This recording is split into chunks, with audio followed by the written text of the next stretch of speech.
Peuple de France, nous sommes Anonymous.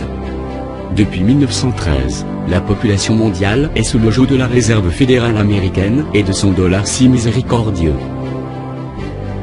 Depuis 1998, nous, peuple d'Europe, avons été forcés, par jeu d'influence, de division et de corruption, à accepter l'installation d'une banque centrale européenne.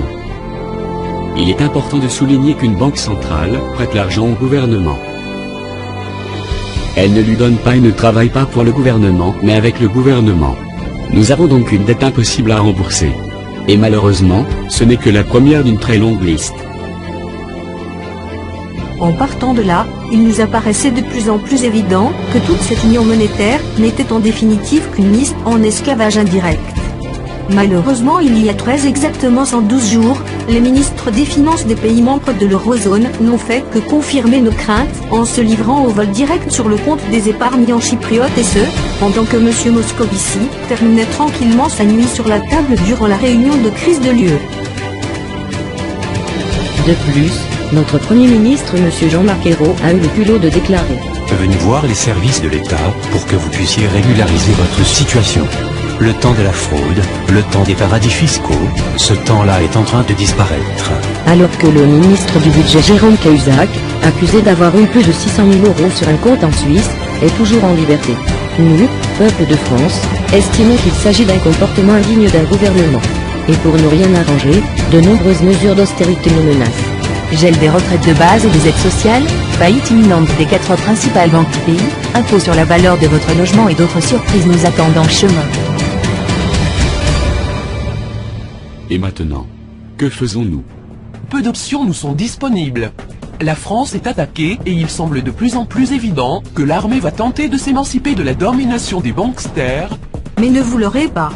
Vous avez un rôle à jouer dans l'histoire, et c'est aujourd'hui qu'elle commence. Nous savons que vous avez été divisé par les médias et les célébrités.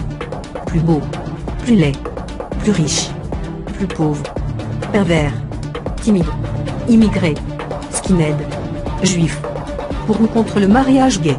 Mais aujourd'hui, nous avons un intérêt commun, la terre sur laquelle nous vivons. Aujourd'hui, nous devons laisser de côté nos désaccords, notre ego, notre cynisme ainsi que nos peurs. C'est de notre avenir dont nous parlons, mes frères et sœurs. Ce sont vos actions qui définissent l'avenir, alors n'hésitez plus. Sortez et défendez ce qui est à vous. Trouvons la voie. Et laissons-la se faire entendre. N'oubliez jamais que la plus grande preuve d'amour et de dévotion envers la France n'est pas le vote ou le respect de la législation, mais bien la résistance contre la tyrannie. Soyons unis, partageons ensemble, dialoguons et préparons-nous à une insurrection nationale contre la politique autoritaire et fasciste de la Troïka ainsi que du FMI. Ne faisons pas la même erreur que les Grecs ou les Espagnols, organisons-nous avant que les banksters ne frappent les premiers. Nous sommes Anonymous. Nous sommes partout. Nous sommes chacun d'entre vous. Nous n'avons pas de leader. Unis comme un seul. Divisés par zéro. Cartels corporatistes, politiciens corrompus et autres terroristes financiers, attendez-vous à nous.